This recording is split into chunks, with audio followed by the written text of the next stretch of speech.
Ce mercredi 1er juin 2022, le Conseil des ministres s'est réuni sous la présidence de M. Patrice Talon, président de la République. Au terme de la séance, les décisions ci-après ont été prises. Au chapitre des mesures normatives. En point 1, adoption de tests d'application dans le cadre de la mise en œuvre de la réforme structurelle du secteur de la décentralisation. 4 décrets relatifs ont fait l'objet de délibérations du Conseil. Les deux premiers procèdent à une classification formelle des communes suivant les statuts particuliers, intermédiaires ou ordinaires, puis organisent de façon exhaustive les critères de catégorisation de celles-ci, de même qu'ils prévoient la périodicité décennale pour leur évaluation aux fins d'actualisation. Ainsi, sont classées dans la catégorie commune à statut particulier celles dont la population est d'au moins 200 000 habitants et qui ont mobilisé, sur une période de 3 années consécutives, des ressources propres s'élevant à 1 milliard de francs CFA au minimum.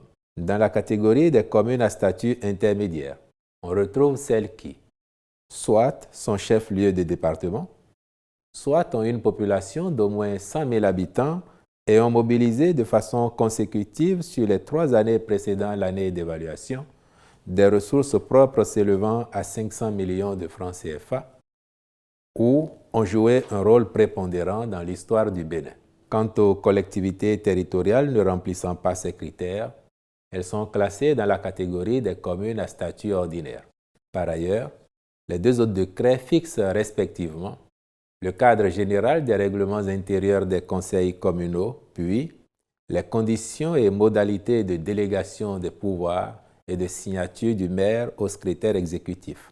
Le ministre de la décentralisation et de la gouvernance locale veillera à la bonne application de ces différents tests. En 2, création et approbation des statuts de l'Agence des systèmes d'information et du numérique. Depuis 2016, la mise en œuvre des projets du secteur du numérique relatifs au déploiement du haut et très haut débit, à la dématérialisation, à la sécurité des systèmes d'information et des réseaux, au service universel et à l'extension des réseaux dans les zones rurales, ainsi qu'au développement des usages communautaires, a été organisé autour de 4 agences d'exécution que sont l'Agence du développement du numérique, ADN, l'Agence des services et systèmes d'information, ASSI, l'Agence nationale de la sécurité des systèmes d'information, ANSI, l'Agence béninoise du service universel des communications électroniques et de la poste, APSUCEP. Les besoins d'optimisation de cette architecture, en lien avec l'opérationnalisation de la Société béninoise d'infrastructures numériques SBIN, commandent pour plus de rationalité, d'efficacité et de cohérence de l'action publique, de procéder à la fusion des 4 agences d'exécution en une seule. Par conséquent, a été adopté le décret portant création et approbation des statuts de l'Agence des systèmes d'information et du numérique, ASIN, placé sous la double tutelle du ministère du numérique et de la digitalisation et du ministère de l'économie et des finances. Le Conseil a, par ailleurs, adopté comme autre mesure normative les décrets portant convocation du corps électoral en vue de l'élection des membres de l'Assemblée consulaire de la Chambre des métiers de l'artisanat du Bénin, première mandature, nomination des membres du Conseil d'administration de l'Agence nationale de protection civile et l'Agence des systèmes d'information et du numérique. Au chapitre des communications. Mise en œuvre des recommandations du rapport d'évaluation mutuelle du dispositif national de lutte contre le blanchiment de capitaux et le financement du terrorisme au Bénin. Le dit rapport, sur la base des insuffisances relevées, propose un plan d'action autour de 9 volets stratégiques visant notamment le renforcement du cadre législatif et réglementaire de la lutte, de la politique et des stratégies nationales, des capacités opérationnelles et stratégiques, des capacités d'enquête et de poursuite, du contrôle et de la supervision des institutions financières, des systèmes de conformité des entreprises professionnelles non financières, ainsi que de la lutte contre le financement du terrorisme. Le Conseil s'est donc prononcé en faveur de la mise en œuvre de ce plan d'action dont le ministre de l'Économie et des Finances suivra l'exécution rigoureuse. En 2, organisation des élections des membres de l'Assemblée consulaire de la Chambre des métiers de l'artisanat du Bénin, première mandature. Après l'adoption du décret numéro 2022-193 du 23 mars 2022 portant régime électoral à la dite Chambre, qui fixe les règles applicables à l'élection de ses membres, l'étape suivante est la mise en place effective de cet organe. Véritable établissement public à caractère professionnel, il a pour mission la défense, la représentation, la protection et la promotion des intérêts des artisans et des entreprises artisanales auprès des collectivités locales, des instances nationales, sous-régionales et internationales. C'est pour assurer sa mise en place prochaine que le Conseil a autorisé la tenue des élections le dimanche 24 juillet 2022 en vue de la désignation de ses 80 membres puis de leur installation. En 3, compte rendu de la tournée gouvernementale d'information et de sensibilisation des populations sur la conjoncture économique. Organisée du 12 au 24 mai 2022, cette tournée a permis d'engager des échanges directs avec les populations, de les informer sur les faits générateurs de la conjoncture actuelle, ainsi que des réponses apportées par le gouvernement, puis de les sensibiliser sur les réflexes à développer en pareil contexte. À l'issue de la tournée, les délégations gouvernementales ont recueilli environ 1100 doléances et préoccupations formulées par les populations sur toute l'étendue du territoire national. Certaines d'entre elles sont directement liées à la cherté de la vie, cependant que d'autres sont d'ordre structurel ou spécifique.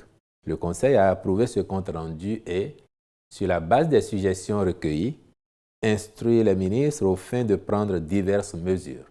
Il s'agit du ministre d'État, ministre du Développement et de la Coordination de l'action gouvernementale, en collaboration avec l'ensemble des ministres, à l'effet d'organiser sur une base annuelle une campagne d'information et de sensibilisation des populations sur les mesures et actions du gouvernement.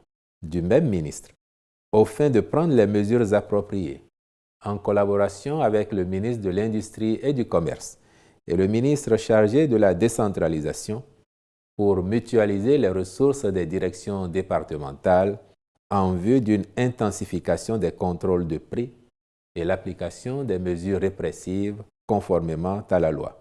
Du ministre de l'Industrie et du Commerce, en collaboration avec le ministre de l'Économie et des Finances, pour fixer par arrêté le plafonnement du prix de vente au détail de la farine de blé au consommateur final sur toute l'étendue du territoire national. Les mêmes ministres prendront un autre arrêté concernant le prix du ciment. Des contrôles seront renforcés et tout contrevenant se verra appliquer les tests en vigueur puis, le cas échéant, suspendu du circuit de distribution du ciment. Par ailleurs, le ministre de l'Agriculture, de l'Élevage et de la Pêche est instruit, en lien avec les sociétés de distribution, à l'effet de créer des magasins de cession des intrants vivriers dans toutes les 77 communes. Le même ministre, en plus de ceux chargés de la sécurité publique et de la décentralisation, et en collaboration avec le chef de mission de surveillance et de sécurisation des espaces de transhumance pastorale, puis avec le haut-commissaire à la sédentarisation, organisera une mission d'information et de sensibilisation sur le programme de sédentarisation et veillera à son accélération. En outre, dans le secteur de l'enseignement supérieur et de la recherche scientifique, le ministre fera rétablir les rations normales de restauration dans les différents campus universitaires et prendra toutes les dispositions utiles pour le paiement du solde des primes de rentrée et des primes pédagogiques aux bénéficiaires. Dans la même logique de prise en compte des doléances exprimées, le ministre du Numérique et de la Digitalisation, de concert avec le ministre chargé de l'Enseignement supérieur, veillera à finaliser les tests sur les 10 sites universitaires concernés par la première phase de mise en œuvre du projet de réseau béninois d'éducation et de recherche afin de les rendre fonctionnels à la rentrée universitaire 2022-2023. Enfin, le ministre d'État, ministre du Développement et de la Coordination de l'action gouvernementale, avec le coordonnateur du Bureau d'analyse et d'investigation et tous les ministres concernés, conviendront d'un plan d'action précis et géolocalisé de réponse à l'ensemble des préoccupations structurelles et spécifiques enregistrées au cours de la tournée, au chapitre des rencontres et manifestations internationales.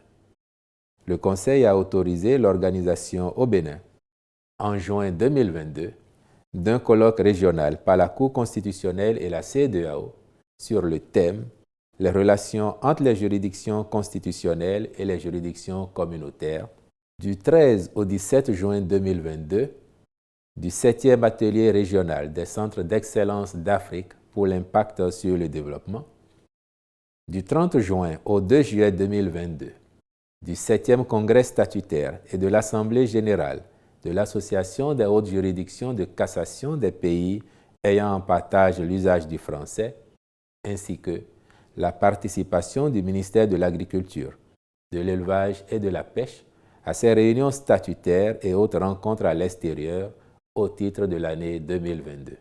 Enfin, au chapitre des mesures individuelles, les nominations suivantes ont été prononcées sur proposition des ministres respectifs. Ministère de la décentralisation et de la gouvernance locale. Directeur général du Centre de formation pour l'administration locale, M. Christian Raoul Couton. Ministère de l'enseignement supérieur et de la recherche scientifique. Conseiller technique aux activités académiques, de recherche et à l'innovation, M. Philippe Laleyet. Conseiller technique à la digitalisation et au suivi des projets e-éducation, M. Maxime Henson.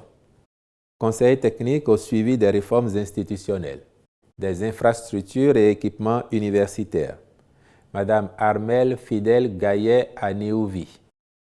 Conseiller technique à la promotion de l'entrepreneuriat, du partenariat et du dialogue social, Madame Rosalie Worou. Directeur de la planification, de l'administration et des finances, M. Yahi Narcisse Agani. Je vous remercie.